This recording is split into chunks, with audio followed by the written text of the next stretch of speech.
దేవుడి దగ్గర నేను అలా మోసం చేయలేను ఆకాష్ గారు. ఏది ఏమైనా మీ పని మీరు చేసుకుంటూ మ్యూజిక్ చేసుకోండి. నేను నా పని చేసుకుంటాను. రేపు వ్రతం అయితే జరగటం లేదు. బాయ్ గుడ్ నైట్ అని భూమి మత్తుగా మాట్లాడి ఫోన్ పెట్టేస్తుంది. మిస్టర్ గగన్ మీ టైం అస్సలు బాగోలేదు. మీకు హెల్ప్ చేద్దామని వచ్చి నేను హెల్ప్లెస్గా అయిపోయాను. ఇప్పుడు వ్రతం జరగలేదనుకో అక్కడ నేను గగన్ కాదని తెలిసిపోతుంది. ఇప్పుడు ఏం చేయాలి? ఓ ఆకాష్ నువ్వు కూడా ఏమీ చేయలేవులే. నేనేదో ఇష్టం వచ్చినట్లు వాగింది భూమికి ఫేవర్ అయిపోయింది ఇప్పుడు అని ఆకాష్ అనుకుంటూ ఉంటాడు. తెల్లవారగానే భూమి ఇంకా నిద్రపోతూ ఉంటుంది. అప్పుడే గుడిలో శారద దగ్గర నుంచి ఫోన్ కాల్ రావటంతో హలో అత్తయ్య, వ్రతం ఇలా ఆగిపోతుందని నేను కూడా అసలు అనుకోలేదు అత్తయ్య. వ్రతం కోసం మీరు ఎన్ని ఏర్పాట్లు చేసుకొని ఉంటారో నాకు చాలా బాగా తెలుసు. కానీ నాన్న ఒప్పుకోవటం లేదు కదా అత్తయ్య. ఇప్పుడు మామయ్య మీ పక్కన ఉంటేనే వ్రతం జరగాలని బావ అలా చెప్పాడు. నాన్నేమో ఒప్పుకోలేదు. అందుకే అత్తయ్య సారీ అత్తయ్య అని భూమి చెప్తుంటే అమ్మ భూమి మీ నాన్న ఒప్పుకోకపోవటం ఏంటి? మేము గుళ్ళోనే ఉన్నాము అని శారద చెప్తుంది. అదేంటత్తయ్య ఎలా మీరు గుళ్ళో ఉంటారు అని భూమి ఒక్కసారిగా లేచి కూర్చొని మామయ్య ఉంటేనే కదా ఆ పూజ జరిగేదని ప్రశ్నిస్తూ ఉంటుంది. మీ మామయ్య కూడా నా పక్కనే ఉన్నారమ్మా అని శారద చెప్పడంతో అవునమ్మా భూమి, శారద నువ్వు ముందు స్పీకర్ ఆన్ చేయి అని కేపీ అంటాడు. అయ్యో మామయ్య మీరు అక్కడ ఉండటం లేదు. నాన్న ఒప్పుకోకుండా మీరు అలా వెళ్తే నాన్నకి కోపం వస్తుంది కదా అని భూమి అంటుంది. మీ నాన్న ఒప్పుకున్నారమ్మా, అందుకే నేను ఇక్కడికి వచ్చానని కేపీ అంటే అదేంటి నాన్న ఒప్పుకోలేదు కదా, ఎప్పుడు ఒప్పుకున్నారని భూమి షాకింగ్గా అడుగుతూ ఉంటే అమ్మ భూమి మీ నాన్న ఒప్పుకోరనే నేను అనుకున్నాను. కానీ ఏమైందో తెలీదు. మీ నాన్న ఒప్పుకున్నారు. చిన్న చిన్న షరతులు పెట్టారనుకో, అవన్నీ అసలు పట్టించుకోవాల్సిన అవసరమే లేదు. గగన్ కూడా ఇక్కడే ఉన్నాడు. నువ్వు కూడా త్వరగా బయలుదేరి వచ్చేసేయమ్మా, నీకోసం ఎదురు చూస్తూ ఉంటామంటూ శారద ఫోన్ పెట్టేస్తుంది. అదేలా ఒప్పుకున్నారని భూమి అనుకుంటూ ఉంటే అప్పుడే అమ్మ భూమి అంటూ శరత్చంద్ర వస్తాడు. నాన్న అంటూ భూమి లేచి నిలబడి టెన్షన్ పడుతూ ఉంటుంది. ఏంటమ్మా వ్రతానికి ఇంకా బయలుదేరలేదు అని శరత్చంద్ర అంటే నాన్న మీరు ఒప్పుకోలేదు కదా అని భూమి అంటే నేను ఒప్పుకున్నానమ్మా. అసలు మీరిద్దరూ కలిపి పూజ చేయటమే నాకు ఇష్టం లేదు. కానీ ఒప్పుకున్నాను కదా, ఇది కూడా అలాగే వాళ్ళు రిక్వెస్ట్ చేయటంతో ఒప్పుకున్నాను. నీకు ఈ పూజ చేయాలని ఉందా లేదా అని శరత్చంద్ర అంటే చేయాలని ఉంది నాన్న అని భూమి అంటుంది.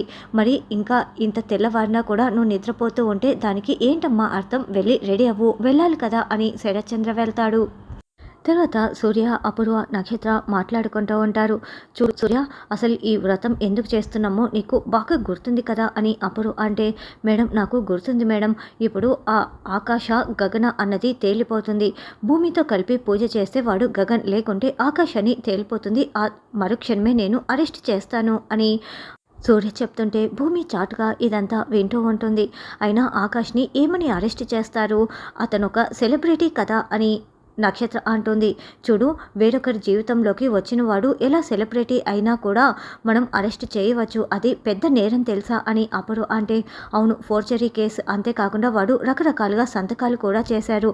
గగన్ స్థానంలోకి వచ్చిన వాడు ఎవరైనా సరే నేనైతే అరెస్ట్ చేసి తీరుతాను. చెప్పాలంటే చాలా కేసులు పెట్టచ్చు. అది పెద్ద నేరం అని సూర్య చెప్తాడు.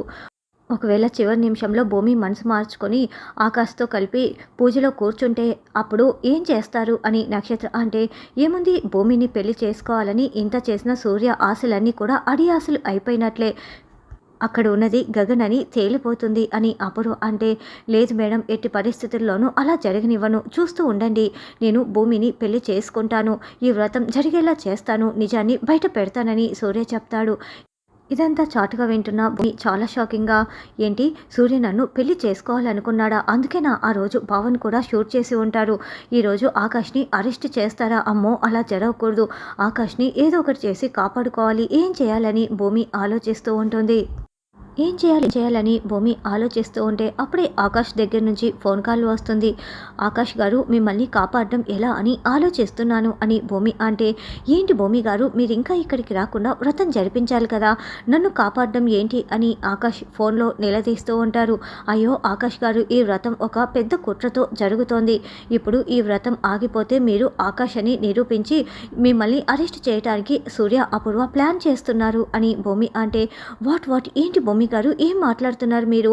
అసలు నేను ఆకాశాన్ని బయటపడకూడదనే కదా ఈ వ్రతం జరిపిస్తున్నది. నన్ను అరెస్ట్ చేయటం ఏంటి? ఒకవేళ నన్ను అలా అరెస్ట్ చేస్తే నా ఇమేజ్ అంతా డ్యామేజ్ అయిపోతుంది. గగన్ స్థానంలోకి వచ్చి నేను నటించడం చాలా పెద్ద క్రైమ్ తెలుసా? అయ్యో నన్ను కాపాడండి. కాబట్టి మీరు వచ్చి పూజ చేయండి, వ్రతంలో కూర్చోండి. ఇదంతా నాటకమే కదా! నేను గగన్ అని నిరూపిస్తే నన్ను అరెస్ట్ కూడా చేయరు అని ఆకాష్ బతిమలాడుతూ ఉంటాడు. లేకపోతే వ్రతం చేయలేను అని భూమి చెప్పటంతో, ఏంటి భూమి గారు మీ స్వార్థమే మీరు చూసుకుంటున్నారా? మీకు హెల్ప్ చేయటానికి వచ్చి నేనిప్పుడు అరెస్ట్ కావాలా అని ఆకాష్ అంటే, ఇందులో మీ స్వార్థం కూడా ఉంది. మీరు సంతకం కోసం వచ్చారన్న విషయం మర్చిపోకండి అని భూమి అంటే, అంతేలేండి భూమి గారు, ఇప్పుడు మీకు అవసరం లేదు కాబట్టి లాజిక్లు మాట్లాడుతున్నారు. ఇంత మూర్ఖంగా మాట్లాడుతున్నారేంటి? ఇంత స్వార్థంగా కూడా ఆలోచిస్తున్నారు. నేనేమైపోయినా పర్వాలేదా? మీరు సూపర్ భూమి గారు, సూపర్. నన్ను ఇరించాలని చూస్తున్నారు. చూడు, మిమ్మల్ని నమ్మి నేను వచ్చినందుకు నన్ను నేనే తిట్టుకోవాలి. మిమ్మల్ని కాకుండా నా డ్యాన్స్ పార్ట్నర్ సోనీ ఉంది కదా, తనని కొంచెం బతిమలాడి ఉంటే ఈరోజు నేను హాయిగా కొడైకెనాల్లో ఉండేవాణ్ణి అని ఆకాష్ అంటాడు.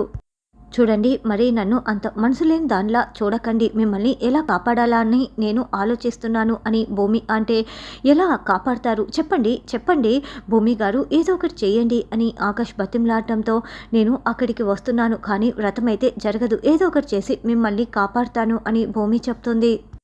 తర్వాత శారద కేపీ ఇద్దరు పూజకు కావాల్సిన ఏర్పాట్లు చేస్తూ ఒకరి తలలు ఒకరు ఢీ కొట్టుకొని కళ్ళలో కళ్ళు పెట్టుకొని చూసుకుంటూ ఉంటారు. శారద, ఏమీ కాలేదు కదా, ఇలాంటి ఒక రోజు వస్తుందని నేను అస్సలు అనుకోలేదు. ఇప్పుడు మనం ఇద్దరం కలిపి పూజలో కూర్చొని పూజ చేస్తున్నాము.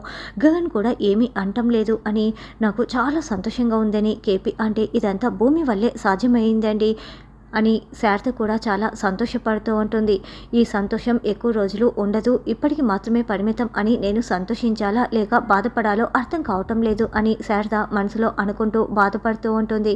ఇక పూజారి గారు, అయ్యా పంచామృతానికి అన్నీ రెడీ చేయండి అని చెప్తూ ఉంటాడు. శరత్చంద్ర, సూర్య, అపూర్వ, నక్షత్ర నలుగురు హాల్లో వెయిట్ చేస్తూ ఉంటే భూమి వస్తుంది. భూమి, నువ్వు గార్జియస్గా ఉన్నావు. ఏంటి భూమి అలా చూస్తున్నావు? ఒక అమ్మాయి ఇంకొక అమ్మాయిని పొగడడం కష్టంగానే ఉంటుంది అనుకో, కానీ నేనైతే నిజమే చెప్తున్నా అని నక్షత్ర అంటే, ఈ మాటల వెనుక ఉన్న కుట్ర ఏంటో నాకు అర్థమవుతుందిలే నక్షత్ర, కానీ నా మౌనం వెనుక కూడా ఆకాష్ని ఎలా కాపాడుకోవాలని నేను ఆలోచిస్తున్నాను అని భూమి అనుకుంటూ ఉంటే, ఇది ఏం చేయాలో అర్థం కాక ఇలా సతమతమవుతూ మౌనంగా నిల్చొని ఉంది. ఇంకాసేపట్లో వ్రతం అక్కడ ఆకాష్ గారిని అరెస్ట్ చేస్తారు ఈ సూర్య అని అపూర్వ మనసులో చాలా సంతోషంగా అనుకుంటూ ఉంటుంది. ఏంటమ్మా భూమి, ఇంకా నిలబడి ఉన్నావు? అక్కడ లేట్ అవుతుంది కదా, వెళ్ళి బయలుదేరు అని శరత్చంద్ర అంటాడు. భూమి, ఒక్కసారి నీ మెల్లో తాళి కట్టని నేను ఈ ఉద్యోగం కూడా మానేసి నీకు జీవితాంతం సేవ చేసుకుంటూ ఇంట్లోనే కూర్చుంటాను అని సూర్య భూమి అందాలను చూసి చాలా సంతోషపడుతూ అనుకుంటూ ఉంటారు. మామయ్య బయలుదేరదామా అంటూ చెర్రీ అక్కడికి వచ్చి, భూమి ఈ శారీలో నువ్వు చాలా బాగున్నావని పొగుడుతూ ఉంటాడు.